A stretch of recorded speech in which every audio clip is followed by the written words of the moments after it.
Something that once upon a time happened to painting when photography emerged is now happening to photography as a new regime is emerging.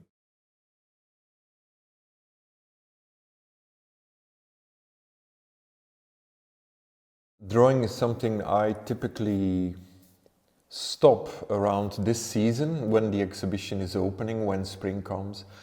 I put my pencils down and I don't touch my drawings until autumn.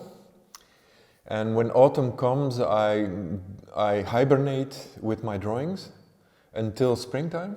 So it's winter work. The drawings that are in the exhibition are actually made towards the end of the production of the work.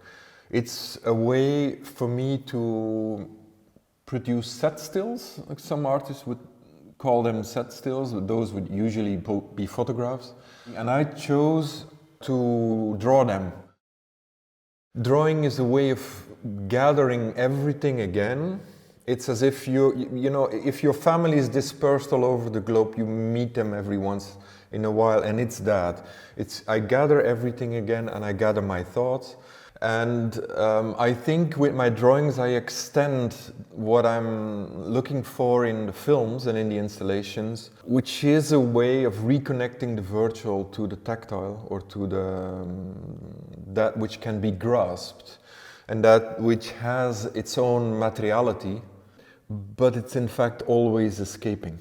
It's in fact always elusive, which is just what brings my drawings a little bit closer to my films.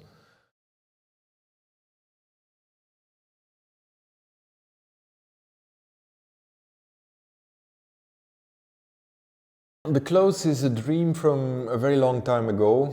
I usually don't listen to sound or to music, because when I do, it sticks with me and I get ideas all the time. But I am very sparing with the amount of works I make with sound. The question is, in our perception, what would be central? Would it be hearing, or would it be optical reality? The close plays with those two worlds. It doesn't bring them together in a direct, confrontational way, but they support one another as if they were both handicapped. The sound for the close is based upon a short piece, Da Pacem Domine by Arvo Pärt. But the thing to remember of that composition is that it is a conversation between several groups of voices, sung in between harmony and fragmentation.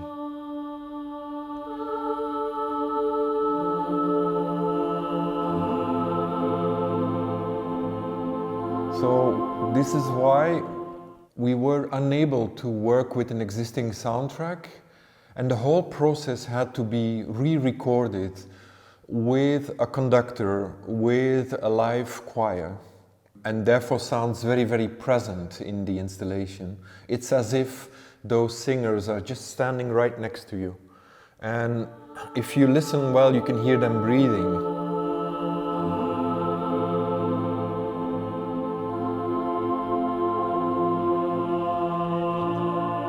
The close shows what's known as a close in Glasgow, in 19th century Glasgow. And gradually, there's a few of those figures, basically two children.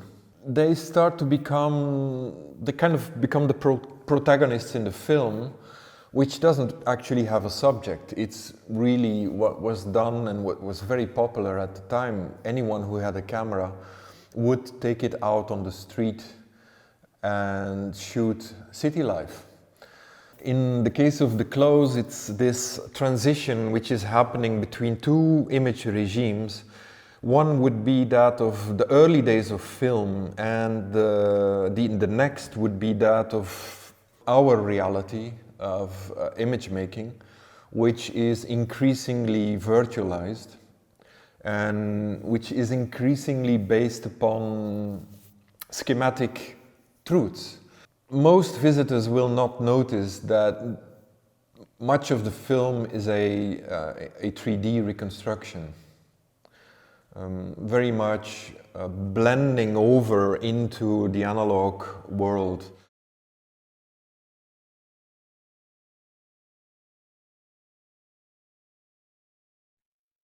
The aircraft was a motif which as much of my ideas are not really my ideas. I have what I would call a digital orphanage for archival images. And I've been doing that since my early work with photography. I tended not to intervene, but to take care. And the aircraft piece also has been heavily based upon an image which I found dating back from early post-war period in Chicago.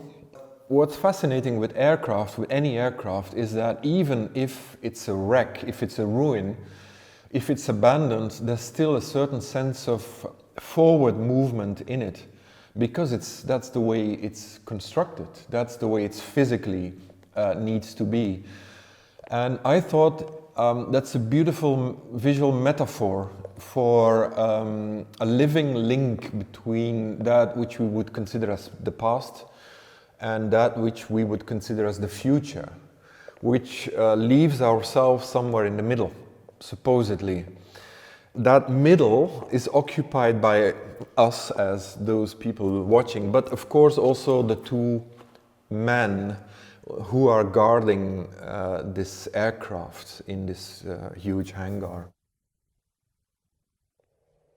We made a subtle choreography, one could say, with the noises of their feet, the shoes, the heels clacking in this polished concrete, which is the only matter, virtual matter, the film is entirely digitally made, is the only virtual matter, this sound, which really touches us.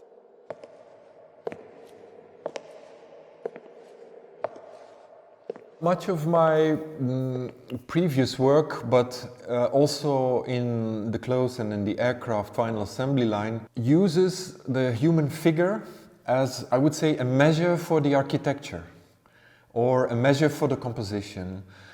Us being human beings, we immediately relate differently to a representation when we see our likeliness represented. I would say it's a matter of sympathy, of finding back yourself, your own proportions into the image.